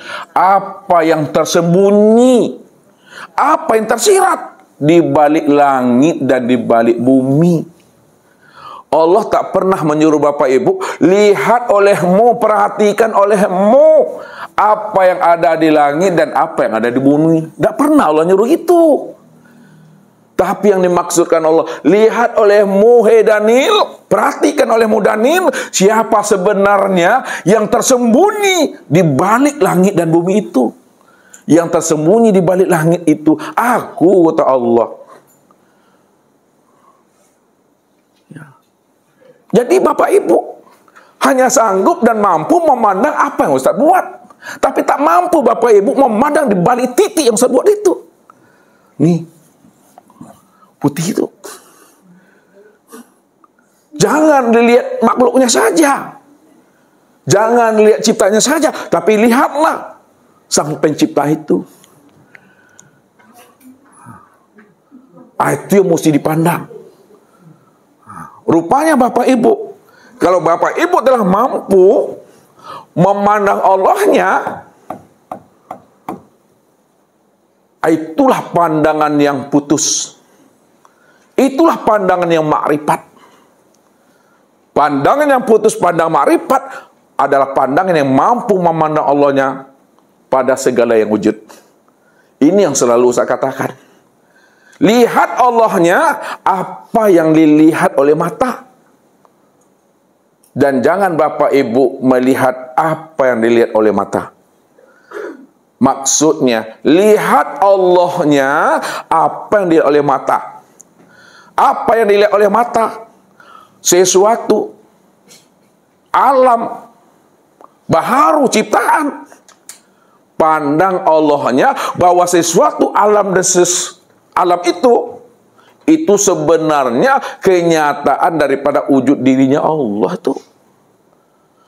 Segala sesuatu ini, alam ini, itu adalah kenyataan wujud zahirnya Allah.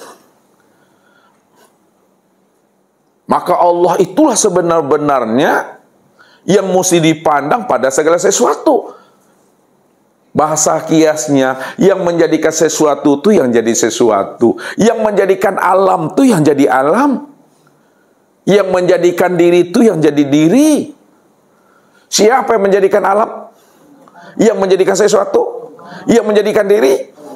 Allah itulah sebenarnya yang jadi diri, yang jadi sesuatu, yang jadi alam.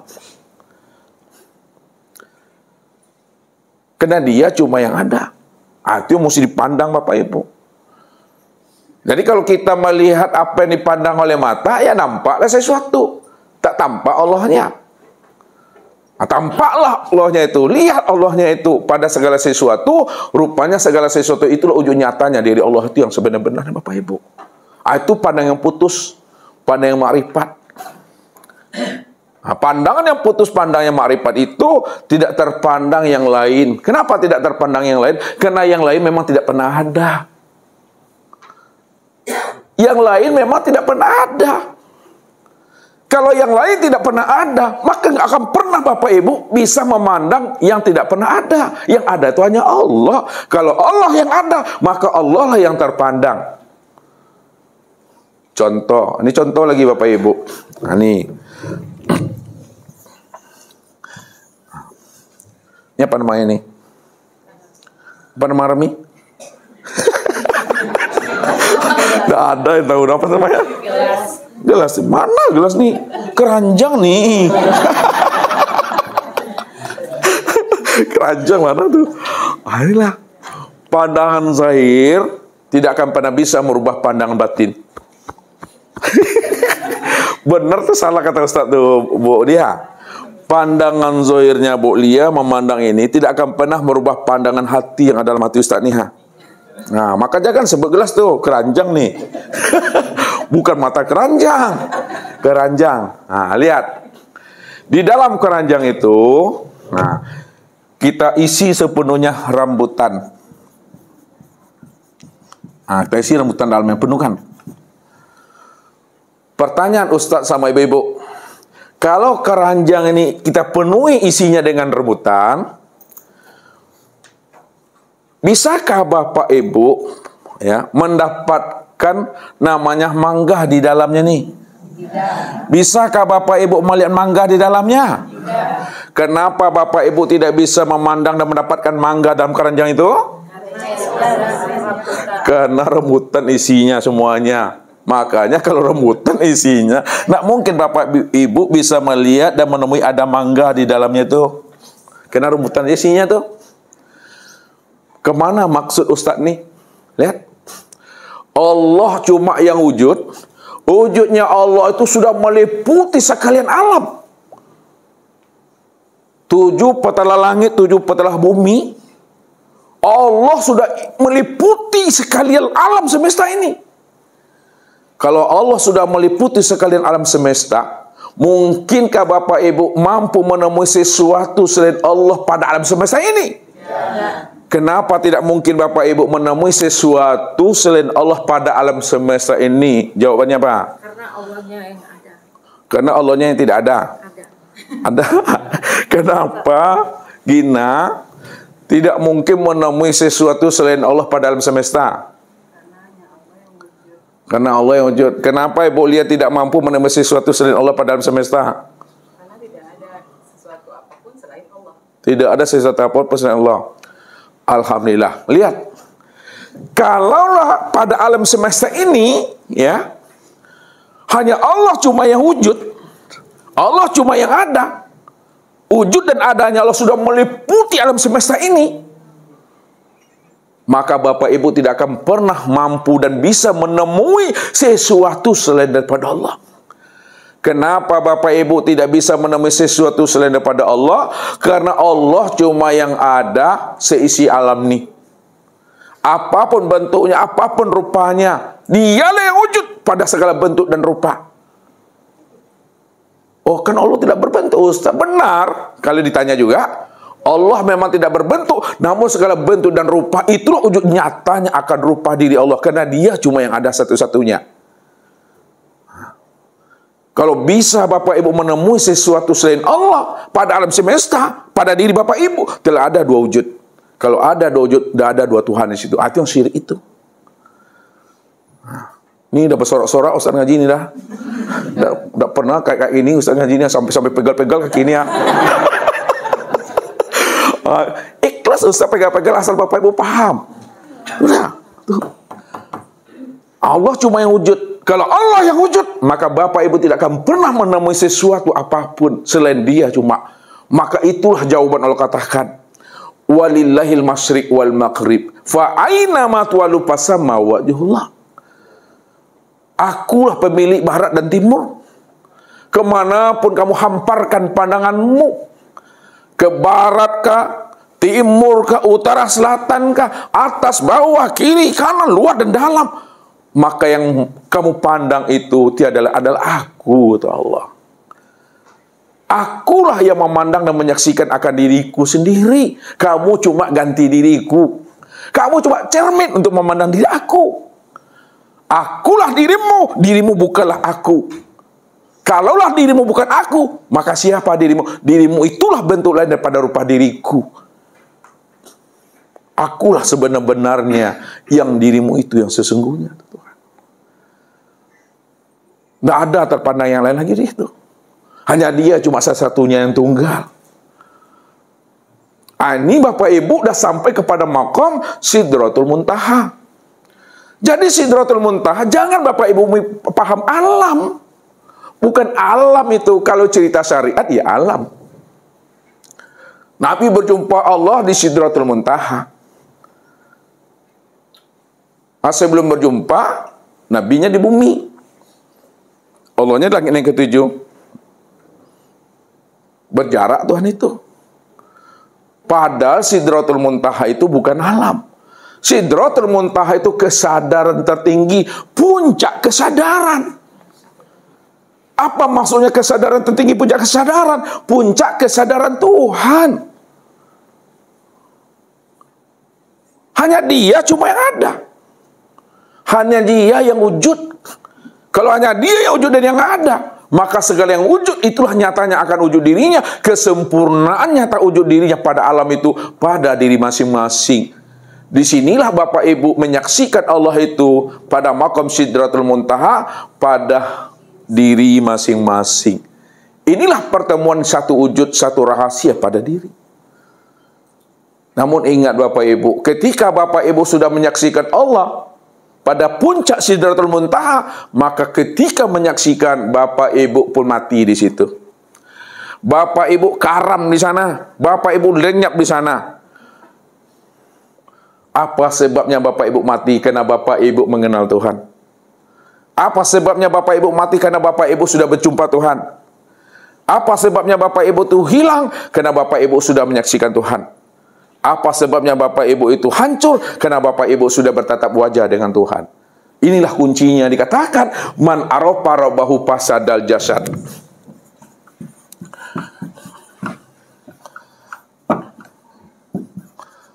Siapa yang telah kenal Tuhannya? Siapa yang sudah melihat Tuhannya? Sudah bertemu dengan Tuhannya, sudah bertatap wajah dengan Tuhannya, fasadal jasad, mati dirinya di situ, tak ada dirinya lagi di sana. Maka pada saat itu tak ada lagi ada pengakuan di situ Bapak Ibu. Kalau ada orang ingin mengenal tanda belum kenal. Kalau ada orang mengatakan ingin berjumpa dengan Allah, tanda belum berjumpa. Kalau ada orang mengatakan ingin bertatap wajah dengan Allah, tanda belum bertatap wajah. Apa sebabnya belum bertatap wajah, belum melihat, belum berjumpa, belum kenal? Karena masih ada kata-kata dan bahasa ingin jumpa. Karena masih ada kata-kata ingin kenal. Padahal orang yang sudah kenal itu mati. Orang yang sudah berjumpa itu tiada. Disitulah rahasianya. Yang kenal Tuhan cukup diam dan disadari serta diimani saja. Tak ada pengakuan-pengakuan lagi di sana. Dipandang boleh, dilihat boleh, jangan disebut apalagi ditunjuk. Itu maksudnya. Nikmati sajalah proses hidup ini lagi. Capek istirahat kan tu bawa lalu lapar makan awi minum sakit berubek pasai mengaji keluar dari sekolah. Tuh kaji itu, dah ada lagi menyala-nyalakan ini. Inilah sempurnanya. Kalau sudah seperti itu pengenalan di Bapak Ibu, itulah ibadah yang dikatakan ibadah yang daimun. Ya, ibadah ma'rifat. Ibadah yang telah ada ruhnya, ibadah yang telah ada nyawanya, ibadah yang telah ada jiwanya. Dia yang menikmati perbuatan dirinya sendiri, dengan kelakuannya, dengan sifatnya sendiri. Bahkan kata-kata itu tak perlu diungkapkan lagi kalau sudah sampai pada puncak ma'rifat. Jadi kata-kata itu boleh diucapkan apabila Bapak Ibu duduknya di hakikat. Kalau di hakikat, ceritakanlah. Karena dia telah nyata, dia telah zahir. Tapi kalau sudah duduk di ma'rifat, nggak bisa lagi disebut tuh, karena dia kosong. Bagaimana ingin menceritakan dia? Dia belum zahir, dia belum menampakkan dirinya. Tapi walaupun dia belum nampak, belum menzahirkan dirinya, jangan dibilang dia belum Jangan dibilang dia tidak ada. Jangan dibilang dia tidak nyata. Dia nyata, dia ada. Tapi nyata dan adanya dia belum bisa dikaji. Baru bisa dikaji ketika dia telah menampakkan dirinya. Dia telah menciptakan sesuatu daripada dirinya. Itu yang sebut namanya makhluk. Yang dikatakan makhluk itu yang nur. Nur inilah yang jadi alam semesta. Sempurnanya nur sebagai alam semesta. Itu yang sebut namanya insan itu Bapak Ibu. Sama dengan mik ini kata Ustaz. Mik ini bisa dilihat nih. Wujud, nyata, terang. Nah, sekarang mik yang wujud, yang nyata dan terang ini Ustaz Sorono sebuah sembunyikan. Bisakah Bapak Ibu melihat miknya? Nah, walaupun Bapak Ibu tidak bisa melihat miknya, apakah mik itu tidak wujud? Apakah mik itu tidak nyata? Apakah mik itu tidak terang? Tetap terang, wujud dan nyata. Tapi kenapa Bapak Ibu tidak bisa melihatnya? Hah? Iya, karena dia belum menampakkan dirinya. Maka ketika mik itu ingin dikenal, ingin diceritakan, maka mik itu menampakkan dirinya. Setelah nampak dirinya, baru bisa diceritakan, baru bisa dijelaskan. Begitulah Allah tuh. Sebelum dia mentajalikan dirinya, sebelum dia menampakkan dirinya, maka dia nggak bisa diceritakan, nggak bisa dikenal. Walaupun tak bisa diceritakan, tak bisa dikenal, namun dia wujud, dia nyata. Dia wujud, dia nyata. Makanya yang batin jangan dibilang dia tidak ada. Yang batin jangan dibilang dia tidak wujud. Baru udah bisa dikenal dan lihat ketika yang batin itu menzohirkan dirinya, menampakkan dirinya. Ketika dia menampakkan dirinya, menzohirkan dirinya, zohir dirinya itu yang sebut namanya dengan nur. Maka melalui nur itulah kita bisa mengenal dirinya. Disinilah rahasianya tafakkaru fi khalqillah. Nah, pikirkan olehmu ciptaannya itu, nur ini yang dipikirkan siapa? Nur itu. Pikirkan nur itu. Bahwa nur itu adalah bayanganku. Nur itu cerminan aku. Nur itu sifatku. Nur itu bahagia diri aku. Aku itu sebenarnya. Nah, kalau orang yang sudah sampai pemahamannya, dia tidak memandang ciptaannya itu, tapi dia memandang orangnya. Dia tidak hanya melihat nurnya, tapi melihat yang punya nur. Nah, sama memandang titik ini tadi Ustaz bilang tadi itu. Nah, jangan dipandang titiknya, pandang ini ya. Pandang Allahnya, lihat Allahnya. Cari Allahnya itu apa yang dipandang oleh mata. Apa yang dipandang oleh mata, itulah wujud nyatanya Allah itu yang sebenarnya. Itu yang nur, itu yang sesungguhnya. Apa kata Allah sebagai penutup kaji? Allah nurus samawati wal ard. Allah nur langit dan bumi. Nur itu jangan diartikan cahaya. Kalau Bapak Ibu artikan nur itu cahaya, nanti terpandang cahaya hitam, merah, putih, hijau, baru meletus balonku. Nah, tapi pahamilah nur itu maknanya adalah terang. Maknanya jelas. Nur itu maknanya itu nyata. Wujud. Maka segala yang wujud, segala yang nyata, segala yang jelas, segala yang terang, itu adalah nur. Pertanyaannya, apakah nur itu yang terang atau nur Allah itu yang terang? Allah itu yang terang. Apakah nur itu yang jelas atau Allah itu yang jelas? Allah itu yang terang dan jelas. Allah itulah yang nyata dan yang wujud.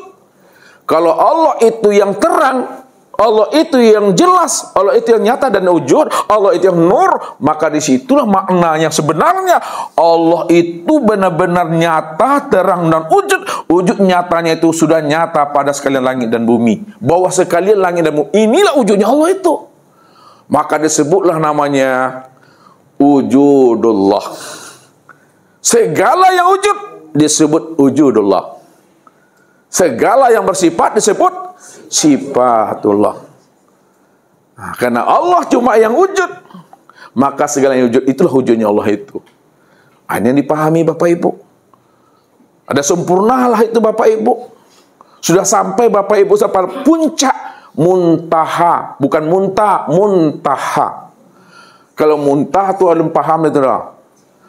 Itu proses kepada muntaha. Muntaha dulu. Udah apa baru muntaha. Atau baru pingsan aku. Jadi itu saja Bapak Ibu yang dirahmati Allah.